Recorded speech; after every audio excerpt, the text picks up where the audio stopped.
This is Maya, and I'm back with another Dark Truths of Kensington video. And this one, we're actually going to touch base on Cherelle Parker, the current mayor in Philly. She is the 100th mayor and the first woman to ever be in office for the mayor in Philly. She is also a black woman, so that's an accomplishment within itself.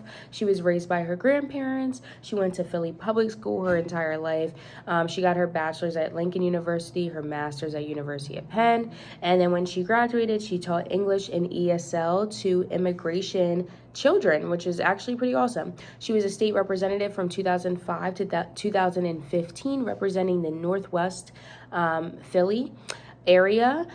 She secured a huge funding source worth tens of millions of dollars apparently, and helped fund the Philadelphia school system when they were facing a fallout of funding cuts, school closings, and that whole debacle that was going on. And then she led a new initiative for the city to collect property taxes from deadbeat property owners and then spending it on additional revenues for schools. So that's on her website called CherelleParker.org. That's the main things that she wants you to know about her. So that is what I wanted to include. So we're going to jump into what she's doing with the Kensington area. So first thing, she is sending those rookie police officers to aid in the Kensington crisis. Do y'all think that the rookie cops are equipped to go in that area, or do you think that it should be more seasoned, well-versed cops that have been, on the force for longer? Keep in mind what Omega and Red did say in their videos, and what I also said as well. A lot of the cops do not care about you shooting up on the street. They don't care. They're not going to get arrested for that. They're going to get arrested for I don't even know, honestly, because they steal down there. They do everything and they don't get in trouble.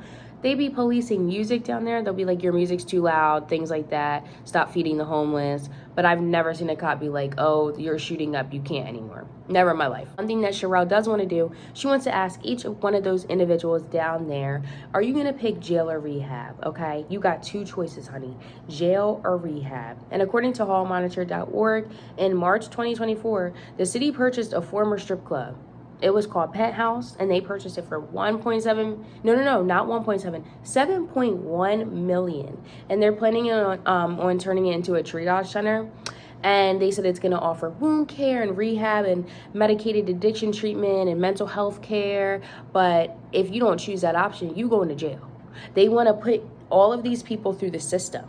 And that is just what they want to do. But harm reduction advocates are saying that this only offers people two options. And then what if the medical facilities fill up? Or what if there's not enough funding or funding falls through? Then they literally only have the option of prison. And the city's like, yep, that's exactly what we're saying. So the city was saying, key to that is, do maybe some community service and mental health treatment, and they can, maneuver getting out of jail. Okay. The whole thing is, funding is also another concern, because one person going to rehab in Pennsylvania costs $56,708, according to drugabusestatistics.org. So how the hell are we going to house all of these people? Prevention Point can't even house all these people.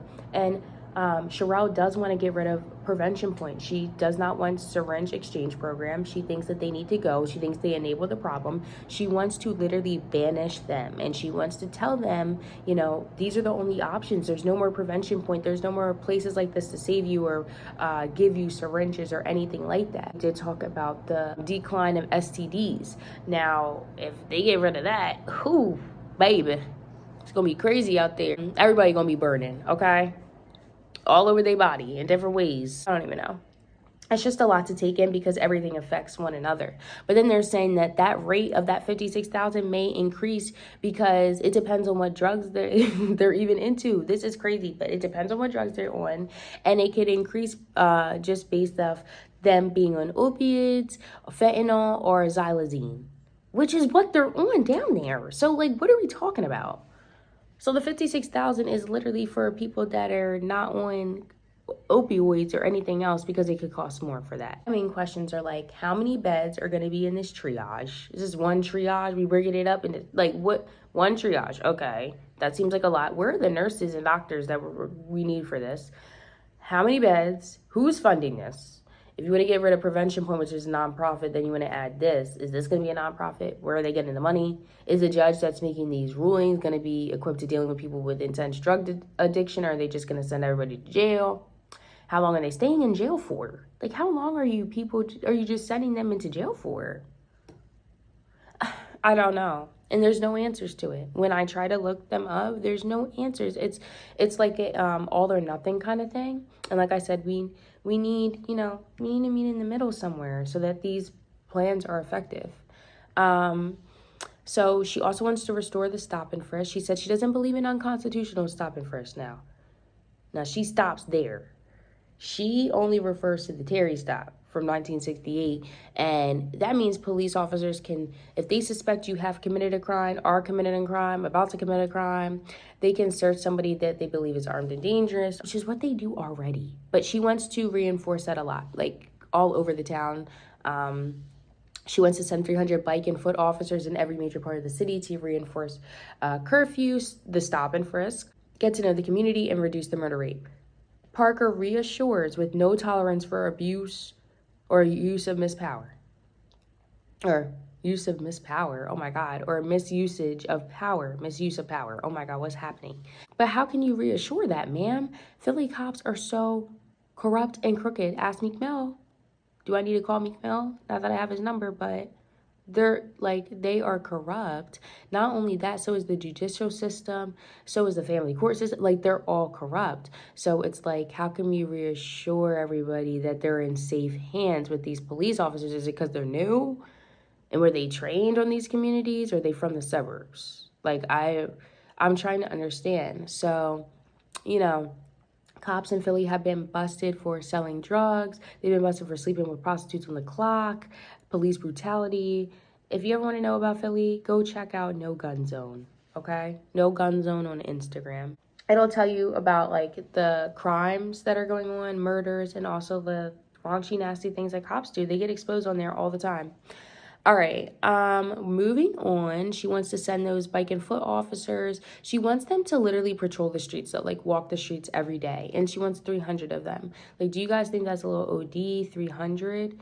And that's 300 in like each area. So not just 300 total. So she also wants to rehire the retired police officers while they fill in the missing gaps for the police force, even if they're retired. We bring you out of retirement, Grandpa. They want to get community members to work in the police stations doing admin work. So they want people that are not a part of police force to then do admin work and then get all those police officers doing some type of admin work, get out on the streets. So that's what they want to do. Y'all tell me if you agree with these things. Please tell me. The last couple of things, taking care of business initiative. She's hiring community members to clean streets, sidewalks, and teaching them soft skills such as resume writing and employee training. And this is to help with the low minimum wage, which is $7.25 in PA. And the minimum wage for one person household with no children to live in Philly and survive is $17.53, which most people are not making whatsoever. So she wants to do this, this initiative, taking care of business, where they can get some extra funds if they clean up the city. She wants to get rid of abandoned cars, which are like quite literally everywhere. And we had that whole catalytic converter thing going on, which people were stealing the catalytic converters out of people's car. It was a catalytic converter ring. I don't know if you guys knew about that, but that was happening in Philly and the surrounding areas. And then she wants to install 300 extra dumpsters across the city for trash. Now, I'm all for the green space, clean space initiatives because Philly pollution is such an issue. It's the reason why most of the children have a high prevalence of asthma. However, there's not enough trash workers. Again, we don't have the tools for this. So there's not enough trash workers, or some days they just don't even come. Other times they are holding up the traffic so much because they're one-way streets.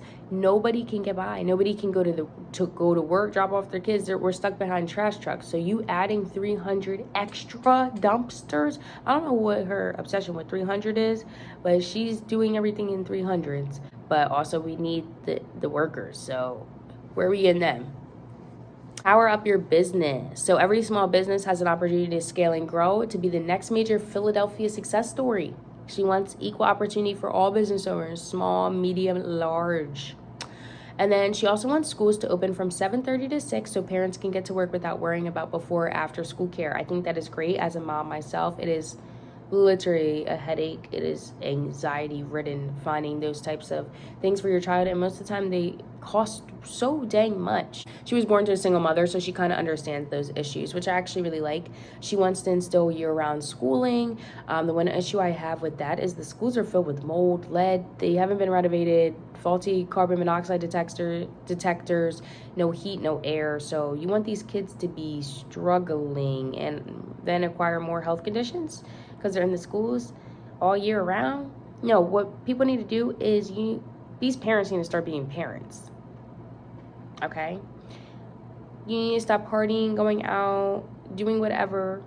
I understand people working, but you need to also be there for your children. I don't know in what way you need to do that, but these kids killing kids everywhere across Philly, yeah, it comes down to the parents as well. We're not just going to stick these children or teens that have behavioral issues, most of them, into the schools with the teachers that they don't even get paid enough for without resources. Like, is you cool? Like, I'm a little confused by that, honestly. However, the thought is great. Maybe, not really. I don't know. Cherelle, if you're watching this, please tell me why you wouldn't do that. Because I'm trying to come up with it. I even said the thought was great, but then thinking about it, it ain't so great, honey. Lastly, one of her most controversial initiatives is banning remote work. She wants people, especially that work for the city, in office 5 days a week. No hybrid, honey. You ain't sitting in your bed. You ain't eating popcorn in your bed. You ain't getting breakfast in bed by your man and working. You going in that office. And she was very firm about that, even with people appealing the decision, going on strike, all types of things. As of July 2024, she did that. Okay, they granted it. So they were really mad because the city lacked space in general. So some people were going back and they didn't even have desks, chairs, things like that. People were worried it was going to weaken and worsen the worker shortage, which it probably is. But she says she will extend that parental leave, okay? That's one benefit. You won't get that parental leave. I'm already in office as a nutritionist 5 days a week, so it didn't affect me whatsoever. But those are all Cherelle's initiatives that I feel like talking about today, honestly. Thank you, everybody, for tuning in. I really wanted to get some information out there about Philly, the city, what's actually going on, and how it affects people's everyday lives. Chat with me down below in the comments and give your thoughts on today's video. I'm really interested in hearing what you guys think of Cherelle Parker's initiatives, especially those that do not live in Philly or Pennsylvania. Thank you, everybody, again for tuning in. Stay tuned for my next video. Have a good night. Be blessed. And I'll see you next time.